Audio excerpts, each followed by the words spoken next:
Assalamu alaikum and welcome to online session. Previously, we have discussed in numeric analysis and complex transforms. We have discussed and we have started the bisection method uh, from Stephen C. Chhabra book. And from now onwards, we will again be discussing bisection method, but this is the implementation of this method onto the MATLAB. Okay, we are doing this whole algorithm on the MATLAB, and this is our lab class, and I think we should be we have now gained enough information, enough concepts about the beginning, about the starting, about the basic syntaxes of the MATLAB. Now we will be moving forward into the whole new M files, whole new algorithms, about some lines in the MATLAB. It will not just be the syntaxes, it will now be the combination of many many commands, many algorithm lines, because bisection method is all about this the taking the right steps of finding the root. Okay, चलिए इसको start करते हैं। हम देखते हैं कि ये हम इंशाल्लाह, अब क्योंकि ये पिछला जो है ना, ये रिवाइज करना पड़ेगा। We have to revise the last study. Bisection method was our point of discussion. इसको स्टेप्स को एक दफ़ा दोबारा देख लेते हैं, उसके बाद फिर हम उसको इम्प्लीमेंटेशन करेंगे। We will try to implement on MATLAB. ठीक है, I have made the whole algorithm in MATLAB, and I will now be discussing each and every line which will indicate the whole algorithm, which will indicate the whole body of the algorithm, whole structure of the bisection method. Okay, अच्छा जी, step one में हमारे पास क्या था देखें। सबसे पहले हम क्या करते थे, इसको रिवाइज करने की बड़ी अशद ज़रूरत है, क्योंकि जब आप रिवाइज नहीं करेंगे तो हम उस कोड को समझ नहीं पाएंगे। ठीक है, स्टेप वन में हम क्या करते थे, चूज लोअर एक्सेल एंड एक्सयू। तो हमारे पास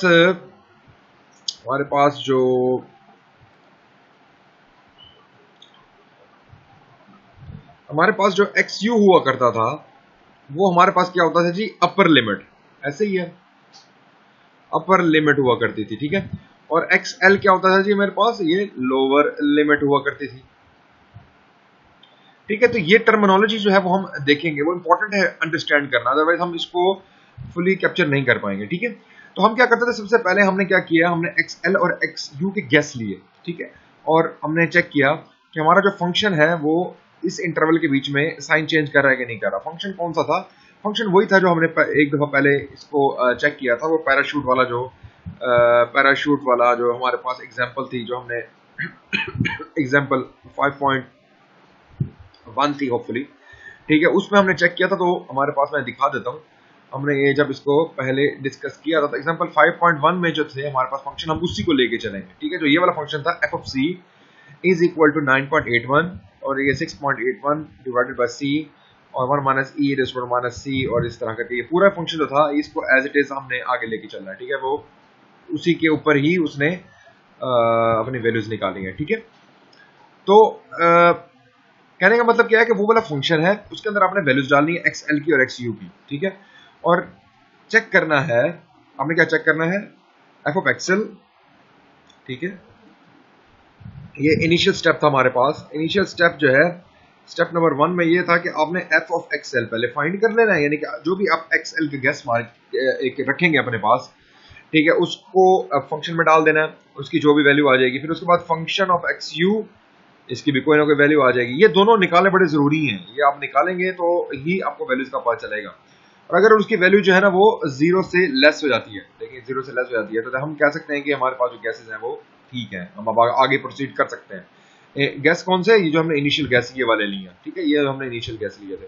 देखिए, अनलेस एंड अनटिल आप ये सारे स्टेप्स नहीं समझते या इसको इंप्लीमेंट नहीं करते, आप अपना कोड नहीं बना सकते। ठीक है, तो हमारा जो मेन मकसद है वो ये है कि स्टेप्स जो है ना वो क्लियरिटी के साथ आने चाहिए।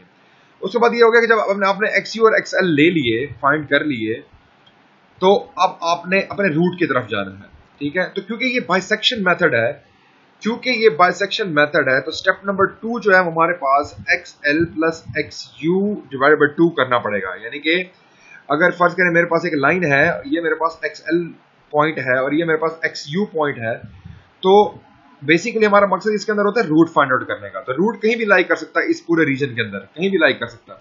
तो हम क्या करते हैं कि इसको, क्योंकि बाइसेक्शन मेथड है, इसको हम जो है ना वो हाफिंग भी कहते हैं, ठीक है। इसका एक और नाम ही होता है कि इसको हाफ बेसिकली हम कर, बाइसेक्शन का मतलब होता है इसको मिड पॉइंट निकालना, ठीक है। तो ये क्या करता है, XL plus X U divided by 2 कर देता है, तो हम कहीं ये मिड पॉइंट में कहीं रुके हुए होंगे, ठीक है। तो हम इसको कहते हैं this is my x r, ये हमारे पास एक्स आर आ गया, एक फाइंड आउट किया। लेकिन इसको अभी चेक करना है कि क्या ये हम ठीक भी निकाल रहे हैं कि नहीं निकाल रहे। तो ये सेकंड स्टेप में हमने ये फाइंड आउट करना है। अब ये फाइंड आउट कर लेंगे, तो इन ऑर्डर टू चेक कि ये एक्स आर ठीक भी है कि नहीं है, ठीक है, और ये क्या इसका रूट जो है वो इसी डायमेंशन एक्सएल एक्सयू के बीच में है कि नहीं है, तो हम क्या करते हैं, हमारे पास कुछ अजम्पशंस है या हम उसको कुछ वैल्यूज फाइंड आउट करते हैं, ठीक है। उसमें क्या होगा, पहला होगा कि अभी स्टेप नंबर 3 शुरू हो रहा है। एफ ऑफ एक्सएल एक्सयू अगर लेस देन 0 है, यानी कि अगर मैं ये कहता हूं कि आप दोबारा आपने F XL F of एक्सयू find out जो किया हुआ चेक करेंगे, अगर वो 0 से कम है, ठीक है जी, 0 से कम है, तो इसका मतलब है कि ये आपका जो है वो लोअर सब इंटरवल में है। लोअर सब इंटरवल में मतलब क्या है कि ये जो रीजन है ना, ये रीजन इसके अंदर ये लाई कर रहा है आपका रूट, ठीक है। क्या चीज रूट, अब क्या चीज लाई कर रही है यहाँ पे, एक्स आर, राइट, लाई कर रही है, वही तो हम निकाल रहे हैं, एक्स आर ही तो हम निकाल रहे हैं। हमारा मकसद ये है कि इस एक्यूरेट एक्स आर की तरफ जाना है, एक्यूरेट एक्स आर की तरफ जाना है। तो ये चेक्स है सारे, एक चेक ये हो गया, दूसरा चेक होगा एफ ऑफ एक्सएल और एफ ऑफ एक्स यू जो है वो ग्रेटर देन 0 होंगे, तो हम कहेंगे कि हमारा जो रूट है वो अपर सब इंटरवल में है, ठीक है जी, अपर सब इंटरवल में है। तो ये इस तरह करके हम फाइंड आउट कर लेंगे कि हमारे पास रूट किस लोकेशन पे लाई कर रहा है। अपर सब इंटरवल का मतलब ये है कि अब जो रूट है वो कहीं इधर लाई कर रहा है, ठीक है। तो अगर तो आपका वैल्यू एफ ऑफ एक्सएल और F of x you is equal to 0 हो जाता है, इसका मतलब है कि आपका एक्स आर जो है वो बिल्कुल ठीक है। एफ ऑफ एक्स आर जो है वो आपने फाइंड कर लिया है, आपने फाउंड कर लिया है, आप अपना एक्स आर की तरफ पहुंच चुके हैं। तो अगर तो फर्ज अभी इसमें ये तो हमने एक चेक, हमने इसमें ये पता चल गया सब इंटरवल और वो है, लेकिन इस अगर तो ये चीज हो जाती है, फर्ज करें ये चीज हो जाती है ऐसे कि आपने फाइंड आउट किया और ये लेस देन 0 हो गया, तो अब आपने एक्स आर की, एक्स यू की और एक्स एल की वैल्यूज को रिप्लेस भी करना है ताकि वो लूप चलता रहे, ठीक है। फर्ज करें मैं कहता हूं कि जी आपने जब पहली दफा चेक किया है, फर्स्ट टाइम आपने जब चेक किया है, तो आपका आंसर आ रहा था ये लेस देन 0, ठीक है। और अब आपका आंसर अगर लेस देन 0 आ रहा है, तो इसका मतलब है कि ये लोअर सब इंटरवल में है। तो एक्स आर अगर हम, क्योंकि एक्स आर तो हम यहाँ पे निकाल चुके हैं ना कि ये है, तो जब हमने लोअर सब इंटरवल का एक गेस मारा है कि हमारे पास जब 0 होगा तो ये लोअर सब इंटरवल में, तो अब हमने वैल्यूज को रिप्लेस भी करना है। किसको वैल्यू को रिप्लेस करना है, एक्स आर की वैल्यू को अब आपने एक्स यू रख लेना है, क्योंकि देखें बेसिकली ये आइटरेटिव प्रोसेस होता है। अभी आपको एक्स आर कंफर्म नहीं हुआ कि ये हमने ये वाला निकाल लिया है, तो हम इसको आइटरेटिवली चलाएंगे, यानी कि एक लूप चलाएंगे, दूसरे लूप चलाएंगे, फिर तीसरे लूप चलाएंगे, जब तक फाइंड आउट नहीं होता एग्जैक्टली। फाइंड आउट कब होगा, जब ये वैल्यू आना शुरू हो जाएगी, F of x L is equal और F of x you is equal to 0। एक तो ये है कि ये आपको पता चलेगा कि एक्स आर आपको पता चलेगा, जो आपका एक्स आर है वही आपका एक्स आर है। लेकिन इसके अलावा स्टॉपिंग क्राइटेरियाज भी होते हैं, मैंने आपको बताया था पहले कि कुछ स्टॉपिंग क्राइटेरियाज भी होते हैं, उसकी तरफ मैं बाद में आता हूँ, ठीक है। लेकिन सबसे पहले मैं आपको ये बता दूं कि जब लोअर सब इंटरवल में होगा तो आपको वैल्यू रिप्लेस भी करनी है, ठीक है। वैल्यू रिप्लेस करेंगे तो आप क्या करेंगे, आपने एक्स यू एक्स ऐसे रखना है, यानी कि एक्स जब हम कोड बनाते हैं, कोई चीज भी चीज इस तरह लिखते हैं कोडिंग के लफ्ज में, तो इसका मतलब क्या होता है कि एक्स आर एक्स यू में जाके रिप्लेस हो जाएगा, ठीक है ना। जब हम इस तरह लिखेंगे तो इसका मतलब यही होगा, मैं को दिखा भी देता हूँ, यानी कि एक्स आर की वैल्यू एक्स यू में जाके सेव हो जाएगी। अगर ये वाला दूसरी वाली ऑप्शन ठीक हो जाती है, ठीक है, तो अपर सब इंटरवल में चला जाता है। तो अपर सब इंटरवल में जाने का मकसद क्या है कि अब आपका एक्स आर जो है वो एक्स यू में एक्स एल में कन्वर्ट हो जाएगा, यानी कि अब एक्स आर की वैल्यू एक्स एल कंसिडर होगी नेक्स्ट लूप के लिए, ठीक है। ये देखें, ये अंडरस्टैंड करना बड़ा जरूरी है बेटा, इसके अलावा हम नहीं चल सकेंगे, ठीक है। ये इसके लिए अगर ये वाली कंडीशन फुलफिल हो जाए तो अब एक्स आर की वैल्यू क्या बन जाए, एक्स एल बन जाए नए आइट्रेशन के लिए। तो अब फर्ज करें ये हो गया ओके, तो फिर ये दोबारा वापस जाएगा। अब आपने स्टेप 1 को दोबारा रिपीट नहीं करना, आपने स्टेप 2 से दोबारा रिपीट करना है, यानी कि ये दोबारा फिर आप मिड पॉइंट निकालेंगे, फिर आप स्टेप 3 की तरफ मूव करेंगे। तो अगर फर्ज करें फिर सेकंड आइट्रेशन के अंदर फिर ये चीज हो गई, तो अब आपने क्या करना है, अपने अब आपका जो नया एक्स आर आया हुआ है उसको एक्स एल में रिप्लेस कर देना और फिर दोबारा स्टेप नंबर 2 की तरफ जाना है। मैं ऐसे बना रहा हूं। फर्स्ट में तो आपने ये चेक कर लिया, ये गैस पहली दफा आपने चेक कर लिया इनिशियल गैस के लिए एक्स एल एक्स यू को, बस ये हो गया फाइनल। अब नेक्स्ट टाइम से आपने ये दोबारा स्टेप नंबर 1 नहीं चलाना, स्टेप नंबर 3 से दोबारा स्टेप नंबर 2 की तरफ जाना। ठीक है जी। तो जब ये चीज हो गए तो आपने इन ये दोनों पहले वाले दोनों हो गए, तो आपने ये दोनों कर देना। तीसरा हो गया तो वो तो फिर पता ही है ना कि एक्स आर ही है, फिर आपने आइट्रेशन रोक देनी है, आपका फाइनल आंसर आ गया कि एक्स आर जो है वही मेरे पास आंसर है। अब मैं आपको स्टॉपिंग क्राइटेरिया के बारे में बता रहा था कि अगर आपका स्टॉपिंग अगर फर्ज करें ये नहीं पहुंच रहा होता तो आपने फिर ये जो दोनों चीजें चलानी है, तो इसमें क्या आप किस चीज पे आके रोकेंगे। तो स्टॉपिंग क्राइटेरिया जो है वो हमारा बहुत जरूरी है। मैं आपको बताया था पिछली दफा कि एक ईटी की वैल्यू होती है जिसको कहते हैं हम percentage relative error. Percentage relative error, ये मैं पिछली दफा भी आपको पिछले लेक्चर में भी बताया था, मैं दोबारा रिपीट कर रहा हूं ताकि आपको ना ये जरा कंफर्म हो जाए, चीजें जहन में बैठ जाए। ठीक है। और एक होता है ईटी परसेंटेज रिलेटिव एरर और एक होता है ईए, ये होता है अप्रोक्सीमेट, ये अप्रोक्सीमेट एरर कहलाता है। ठीक है।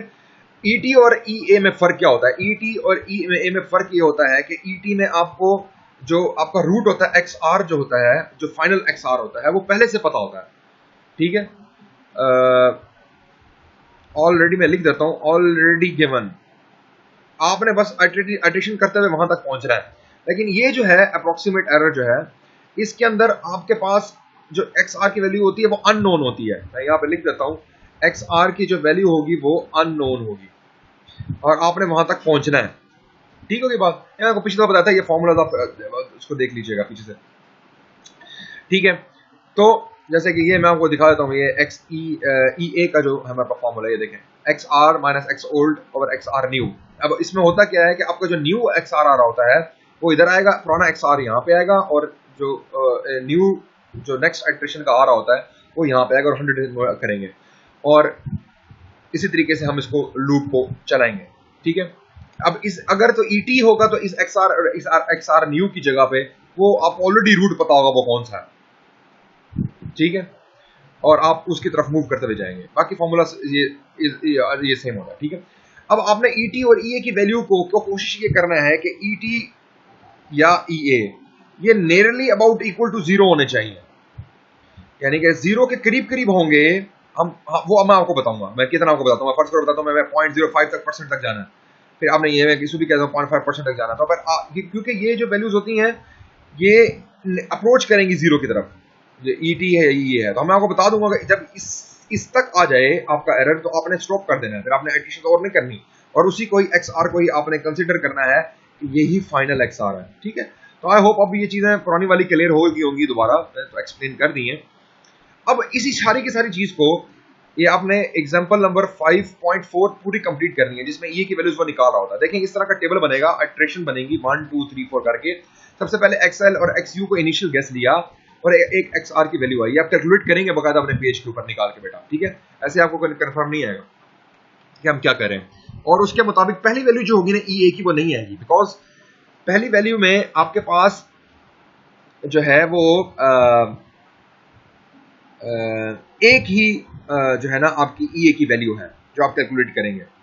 ठीक है। मतलब उसमें इन सेंस में आपको ये बता दूं कि ये एक्स आर और एक्स ओल्ड का कंसेप्ट पहली आइट्रेशन में ई ए की फॉर्मेशन में नहीं होता, क्योंकि आपको पता नहीं है कि इसमें कौन सी न्यू है या क्या ओल्ड है। तो पहला एक्स पहली ई ए जो है ना वो नहीं आता अप्रोक्सीमेट एरर, ईटी आएगा। ठीक है। ईटी क्यों आएगा? क्योंकि आपको पहले पता है, आपको बता दिया गया है कि एक्स आर की वैल्यू ये है, और आप फिर क्या करेंगे उसको उस तरीके से कंप्यूट कर लेंगे। ठीक है। तो ये 5.43 पहले आ गया। दूसरी एडिशन करेंगे तो 14 6, अब आपने 40, अब फर्ज करें ये 12 और 16 आया और एक्स आर 14 है। अब आपकी जब आपने ये पहला किया है ना तो आपने इस स्टेप को चेक किया है, ये इस स्टेप को, स्टेप नंबर 3 को।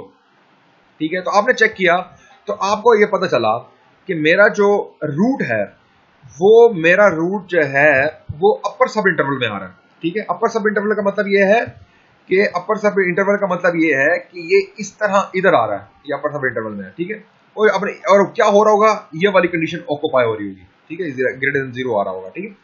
तो उसने क्या किया, फिर XR को XL से रिप्लेस कर दिया। अब ये देखें XL जो है वो न्यू है 14, कौन सा, यही XR, और XU वही रह जाएगा। अब उसको इस पे फिर दोबारा स्टेप नंबर 2 पे करेंगे, स्टेप नंबर 2 की तरफ जाएंगे और इसमें दोबारा फिर बाइसेक्ट करेंगे। तो अब ये चेक करेंगे, अब ये इन दोनों को बाइसेक्ट किया तो 15 आ रहा है, उसके मुताबिक फिर अब EA आएगा। एक पिछली EA की वैल्यू थी जो कि ओल्ड थी, और एक न्यू वैल्यू आपके पास 6.667 आ जाएगी, ठीक है बेटा। तो ये किस तरह आ जाएगी, मैं आपको इस तरह इसकी कैलकुलेशन करके दिखा देता हूं कि एक आपकी EA की वैल्यू जब आप पहली फर्स्ट वाली लेंगे ना, फर्स्ट वाली वैल्यू लेंगे, उसके अंदर कोई ओल्ड नहीं है, ठीक है, लेकिन एक वैल्यू फिर भी है। अब आप जब इसकी निकालेंगे EA, तो अब आप इसका EA निकालेंगे, तो अब आपका XR न्यू 15 है, ठीक है, देखिए ना, ये है ना फॉर्मूला मेरे पास। अब आपका XR न्यू जो है वो 15 है और XR ओल्ड जो है 14 है। अब आपकी EA की वैल्यू आएगी, फर्स्ट एडिशन में नहीं आती EA की वैल्यू, सेकंड एडिशन में आना शुरू हो जाएगी, क्योंकि अब आपके पास XR न्यू और XR ओल्ड है, इस तरीके से ये आएगा। अब ये देखेंगे, कैलकुलेट करते जाएंगे। अब उसने स्टॉपिंग क्राइटेरिया दिया हुआ है कि आपने ये स्टॉपिंग क्राइटेरिया उसने दिया हुआ है बिलो 0.5, आपका अगर 0.5 से बिलो हो जाए, ठीक है, 0.5 से जस्ट बिलो हो जाए तो आपने स्टॉप कर देनी है, ठीक है। इसमें लिखा हुआ है continue examine with approximate error falls below और स्टॉपिंग क्राइटेरिया 0.5। अगर जैसे ही वो खत्म हो रहा है 0.5 से, जैसे ही वो खत्म हो रहा है, ठीक है, एक स्टॉपिंग क्राइटेरिया है कि 0.5 से जैसे ही वो खत्म हो रहा है, ये पॉइंट देखें 0.422 पे चला गया है, तो उसने कहा है कि 0.5 से नीचे नहीं जाना चाहिए, 0.5 से नीचे नहीं जाना चाहिए, ठीक है, उसने ये कहा है until the approximate error falls below stopping criteria 0.5 से नीचे जाना चाहिए। अब उसने वैसे कैलकुलेट कर लिया, ये 6 कैलकुलेट कर लिया और उसने कहा कि 0.422 आ रहा है। तो ये हमने सिर्फ चेक करने के लिए आखिरी 6 आइटरेशन चलाई है, अदरवाइज हमने 5th पे ही रोक देना, क्योंकि ये जब इससे इधर गए तो ये 0.5 से नीचे चला गया। तो हम कंसीडर करेंगे हमारा अब जो ट्रू रूट है, जो एक्चुअली जो फाइंड करना था वो 14.875 है। बात समझ आ रही है कि नहीं आ रही? हम ये कंसीडर करेंगे कि हमारा 14.875 is the right answer for XR root, ठीक है। तो ये देखिए, ये 0 की तरफ अप्रोच करते जा रहे हैं, देखें ना, ये पहले हायर हुआ फिर उसके बाद 0 की तरफ अप्रोच करते जा रहे हैं, ठीक है। तो ये बाइसेक्शन मेथड आपको 0 की तरफ अप्रोच करके लेके जाएगा, लेकिन इस तरह कंडीशन आएगी, हो सकता है कि कभी कभी 0 की तरफ अप्रोच नहीं करता, वो कन्वर्ज करने की बजाय 0 पे वो डाइवर्ज करना शुरू कर दे, दोबारा हायर वैल्यूज की तरफ जाना शुरू कर दे, तो तब उस सूरत हाल में हमारे पास ये मेथड जो है वो फेल हो जाता है, ठीक है। चलते हैं आगे, देखते हैं फिर क्या होगा। तो कहने का मतलब क्या है कि इस तरीके से आपको अपने प्रोसीजर को लेके चलना है। ये अपने जब ये आप पूरा का पूरा टेबल आप खुद बनाएं घर बैठ के, ठीक है, आप कैलकुलेट करते जाएं, हर वैल्यू से कैलकुलेट करते जाएं और आप देखेंगे आपका वैल्यू सही आ रहा है नहीं आ रहा। अदर आप कैलकुलेट नहीं करेंगे तो आप कभी भी इस मेथड को समझ नहीं पाएंगे या न्यूमेरिकल मेथड्स को समझ नहीं पाएंगे, बिकॉज ये आइटरेटिव प्रोसेस है, तो इसमें इस तरह करके ही फाइंड आउट होता है, ठीक है बेटा।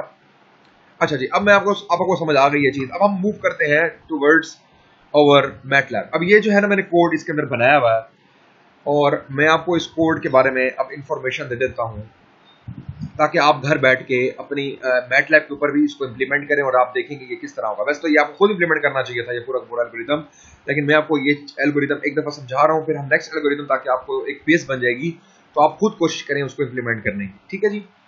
तो ये जी बाइसेक्शन मेथड का मेरे पास कोड बना हुआ है, ये मैंने बनाया था, हम पिछली क्लासेस वगैरह के साथ मिलकर इसको बनाया था, ठीक है। तो ये मैं आपको बता देता हूँ कि आपने करना कैसे है। अब इसको हम एम फाइल के अंदर, ये बेटा एम फाइल के अंदर आपने बनाना है, ठीक है। एम फाइल आप सेलेक्ट करते हैं ना मैटलैब में जाके, वहां से इसको आपने वहां पे ये सारी चीजें, ये सारी के सारे जो है इसमें कोड लिखना है, ठीक होगी बात। अच्छा, अब देखिए, मैं स्टार्ट करते हैं जब भी एम फाइल को आप CLC लिखते हैं, फिर क्लोज ऑल लिखते हैं, उसके बाद फिर क्लियर ऑल लिखते हैं, ये 3 चीजों को पहले लिख लेते हैं। उसके बाद मैंने आपको ये तरीका बताया था कि आपने देखें, इसमें सबसे पहला आता है जो इसमें देखें, इसमें आपको ये जो है ना, ये 3 स्टेप्स याद करना बहुत जरूरी है, आपको पता होने चाहिए कि एग्जैक्टली किस तरह बनाना है। सबसे पहले क्या करना था, मैंने इसको गेस बनाना है, गेस लेने हैं, XL और XU को इस तरह लेना है कि ये वैल्यू 0 हो, ठीक है जी।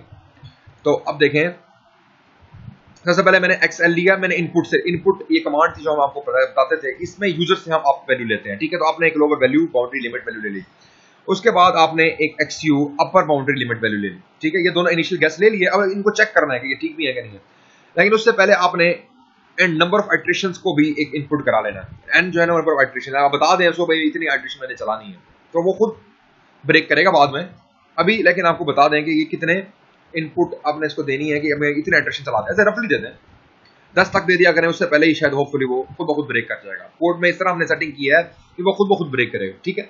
अच्छा, अब ये जो है एफ ऑफ एक्सएल, ठीक है, आपकी जो भी एक्सएल की वैल्यू होगी वो इस फंक्शन के अंदर एक्सएल में रिप्लेस कर जाएगी, ठीक है। और इसी तरीके से एफ ऑफ एक्सयू में ये वैल्यू इस तरह रिप्लेस कर जाएगी, ठीक है। ये फंक्शन वही वाला है, मैंने आपको बताया ना, वो 5.1 जो एग्जांपल है वो फंक्शन हमने एज इट इज इसमें लिख दिया, मैंने एज इट इज इसको यहाँ पे लिख दिया और एक्सएल और एक्सयू की वैल्यूज के अंदर मैंने डाल दी, ठीक है। एफ ऑफ एक्सएल मैंने ये ऐसी अपनी तरफ से एक वेरिएबल लिया, ये भी अपनी तरफ से वेरिएबल लिया, तो ये जो फंक्शन होगा पूरी की वैल्यू जो होगी वो F of X L F of X U में सेव हो जाएगी। अब ये इन दोनों को देखें, अगर 0 से लेस है तो इसका मतलब है कि जी गेस राइट है, ठीक है, डिस्प्ले करा दिया जी गेस राइट। अगर नहीं है तो फिर डिस्प्ले करा दो कि रॉन्ग है और वो ब्रेक कर दें आप, यानी कि ये जो इफ कंडीशन है ये सारी ब्रेक हो जाएगी, यहाँ पे एंड में आ जाएगा और वो डिस्प्ले कर देगा। ब्रेक होता है कि बेसिकली ये सारा कोड खत्म, बस अब ये बस हो गया, ये आंसर है। तो इसका मतलब है कि आपके गैसेस जो है वो रॉन्ग है, अब दोबारा आप गैसेस एंटर करें, ठीक है, आपको दोबारा कोड रन करना पड़ेगा, ठीक है। अच्छा, अब देखिए ये क्योंकि आइटरेटिव प्रोसेस है, आइटरेटिव प्रोसेस किसके बीच में है, स्टेप नंबर 3 और स्टेप नंबर 2 के बीच में है। देखिए ना, मैंने बताया था ना स्टेप नंबर 3 और स्टेप नंबर 2 के बीच में है, तो अब आपको समझ आ जानी चाहिए कि मैंने लूप कहां लगाना है। तो आपने स्टेप नंबर 2 स्टेप नंबर 3 के बीच में लूप लगाना है। तो for i is equal to 1, आपने कोई i की वैल्यू ले ली, any value, 1 is equal to 1 और n, ठीक है। n जो है वो आपका आइट्रेशंस है, तो इतनी दफा वो लूप चले, बिल्कुल सही है। तो ये जो i की वैल्यू है ये एक एक करके बढ़ेगी, यानी कि i 1, फिर उसके बाद 2, फिर 3, फिर 4 अप टिल n तक, ठीक है। तो अब xr i, इसका मतलब क्या है कि xr 1, फर्ज करें पहला 1 चल गया, xr 1, तो xl plus xu divide by 2, ये क्या है, ये मिड पॉइंट आप जो बाइसेक्शन करके निकाल रहे हैं वो पहली वैल्यू इसमें सेव हो जाएगी, ठीक है। याद रखिएगा जो मैटलैब होता है ये सारी वैल्यूज को एज अ मैट्रिक्स कंसीडर कर रहा होता है, जब आप बहुत सारी वैल्यूज लेंगे ना तो वो एज अ मैट्रिक्स बना रहा होगा उसको, ठीक है। तो अब xr जो आ गई, ये जो वैल्यू आ गई, अब उसके मुताबिक आपने एफ ऑफ एक्सएल और ये एफ ऑफ एक्सयू को दोबारा ये दफा यहाँ पर शो करा दें इसके अंदर, ठीक, क्योंकि ये जो वैल्यू है इसको आपने दोबारा इसके अंदर वैल्यू को ये दोबारा इक्वेशन इसके अंदर लिख ली, क्योंकि स्टेप नंबर 3 में ये दोबारा कंप्यूट करता है, स्टेप नंबर 3 में दोबारा कंप्यूट करता है, ठीक है। तो ये इसके अंदर लिख ली और उसके बाद फिर आपने एफ ऑफ एक्स आर आई निकाल लिया, ठीक है। अच्छा, इसके अंदर एक करेक्शन कर लें, एक छोटी सी करेक्शन है, हम मिस कर गए हैं। इसमें करेक्शन ये करनी है कि इसमें छोटी सी करेक्शन कर लें, वो ये है कि ये f of x l multiply by f of x r है, ये जो एक्स आर की वैल्यू है उसका आप उसको अपने फंक्शन में डालना है, ठीक है। ये करेक्शन कर लें, बस ये एक छोटी सी गलती हो गई यहाँ पे पीछे, ये आपने एक्स आर और एक्स एल को फंक्शन में पुट करना है, उसके बाद वैल्यू चेक करनी है, बस ये एक करेक्शन है, इसको चेक कर लें, बाकी ठीक है, बाकी सारी चीजें ठीक है, ठीक है। तो अब हमने एफ ऑफ एक्स आर और 6668, अभी इसमें ये वाली वैल्यू आपने चेक कर लेनी है और आपने फिर चेक करना है f of x l into f of x r को। स्टेप नंबर 3 में आपने इनिशियल गैसेस में आपने एफ ऑफ एक्स एल और एफ ऑफ एक्स यू को चेक करना है, ये जो इनिशियल गैस था, इसके अंदर आपने एफ ऑफ एक्स एल और एफ ऑफ एक्स आर को चेक करना है, बस ये करेक्शन कर लेंगे, थोड़ी सी गलती हो गई हमसे पढ़ते हुए, इसको ठीक कर लें, ठीक है जी। तो एफ ऑफ एक्स आर की वैल्यू इसमें डाल देंगे और फिर चेक करेंगे, ये सारा इसमें चेक करेंगे F of x R L और F of x R I कौन सी उसकी वैल्यू चल रही है, 1, ठीक है। तो ये अगर लेसन 0 है तो क्या करे, जो भी एक्स आर की वैल्यू होगी। अच्छा, ये जो चीज मैंने इस तरह बना के लिखता हूं ना, इसका मकसद ये होता है कि फर्ज करें, जिस तरह अगर फर्ज करो मैं एक मैट्रिक्स बनाता हूं a इज इक्वल टू 1 2 3, फर्ज करें मैं लिखता हूं a1, तो इसका मतलब क्या होगा कि ये फर्स्ट एलिमेंट जो होगा ये मुझे शो करा देगा, ठीक है, इसका फर्स्ट। तो इसी तरीके से या आप लिख देते हैं फर्स्ट रो फर्स्ट कॉलम, तो ये भी शो कर देगा 1 है कि अगर फर्स्ट अगर सेकंड रो फर्स्ट कॉलम तो ये 2 दिखा देगा, ठीक है। क्योंकि इसमें एक ही कॉलम है तो हम अगर A1 भी लिख लेंगे तो कोई मसला नहीं, ये बता देगा ऐसे करके, ठीक है। लेकिन प्रैक्टिस पूरी प्रैक्टिस जो है ना वो यही होनी चाहिए, A2 और first second row first column, यानी कि ये सेकंड रो और ये फर्स्ट कॉलम, ठीक है। तो ये सेकंड वैल्यू आ जाएगी। तो कहने का मकसद ये है कि अगर फर्ज करो मैं लिख देता हूं, जैसे मैंने फॉर लूप लगाया है इसके अंदर I इज इक्वल टू 1 1 और 1 1 सॉरी 1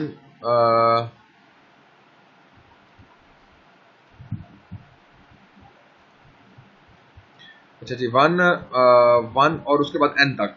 तो अब ये चलेगा for I is equal to 1, फिर I इज इक्वल टू 2, फिर I is equal to 3 up till so on up till n तक, ठीक है, जो आपने n की वैल्यू इसमें ले रहे हैं, ठीक है। तो ये अब हमने फर्ज करें AI लिख रहे हैं, तो इसका मतलब क्या है कि AI का मतलब क्या है कि पहली वैल्यू की तो ये 1 उठा लेगा, दूसरी वैल्यू की तो 2 उठा लेगा। तो अब यही चीज हमने इधर कोड के अंदर बताई है, यानी कि XRI यानी कि इसकी जो पहली वैल्यू है वो XU में सेव हो जाएगी, ठीक है।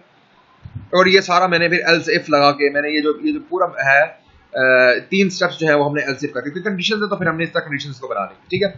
उसके बाद अब ये है कि if I is greater than 1, ठीक है जी, पहला अगर 1 से बड़ा हो जाए, पहले में तो EA नहीं आएगा ना, उसके बाद ऐसा EA हम क्यों निकाल रहे हैं, EA जो है ज्यादा प्रैक्टिकल है, क्योंकि देखिए हर दफा आपको रूट तो नहीं पता होगा ना, तो आपको कोशिश हो कि इंजीनियरिंग पॉइंट ऑफ व्यू से आप हमेशा EA ही निकाला करें, EA प्रेफर होता है निकालना, ठीक है।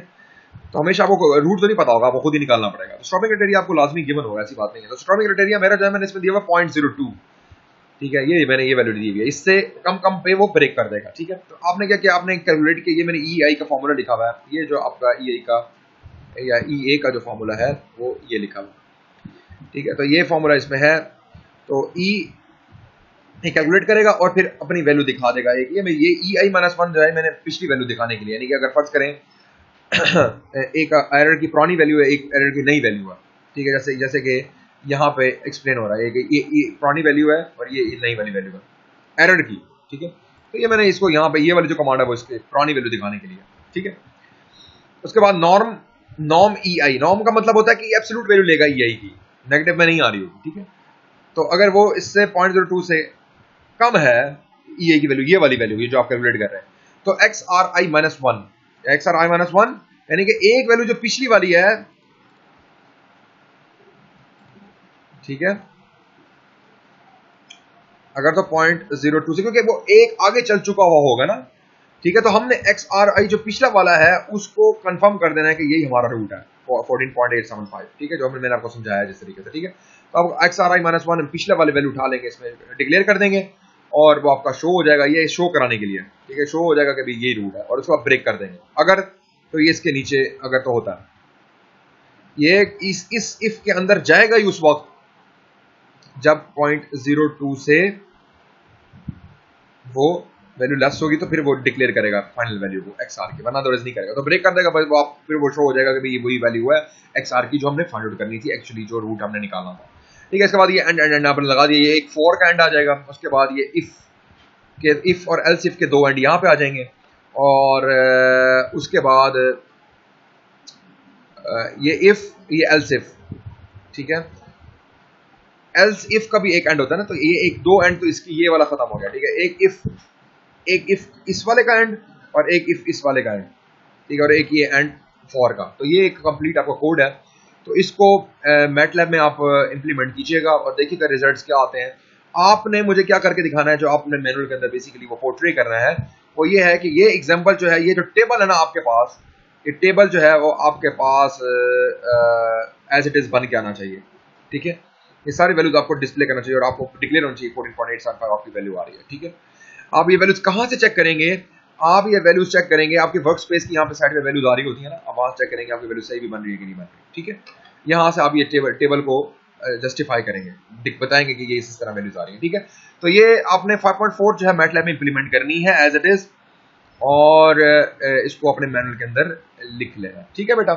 ये हमारा आज का लैब का सेशन भी था, थोड़ा सा सेशन भी दोबारा रिपीट करें ताकि आपको ये जो है ना एग्जैक्टली समझ आ जाए सारी, क्योंकि रिलेट करना बहुत जरूरी है, आपको भूल चुका होगा पिछला लेक्चर, तो फिर इससे रिलेट करना बहुत जरूरी था।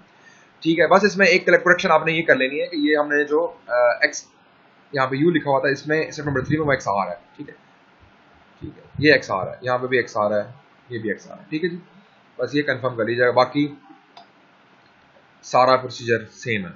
ठीक है जी, ओके। और इसको हम अब क्लोज कर रहे हैं इस सेशन को। इंशाल्लाह नेक्स्ट लेक्चर में फिर हम आगे प्रोसीड करेंगे। तो इसकी प्रैक्टिस बेटा लाजमी कर लें। इसकी प्रैक्टिस अगर नहीं करेंगे तो आपको खुद ही प्रॉब्लम रहेगी, आप आगे नहीं चल सकेंगे, आगे इससे भी ज्यादा जो है ना एल्गोरिदम्स आएंगे टफ टफ। ठीक है, ओके जी, thank you all for now.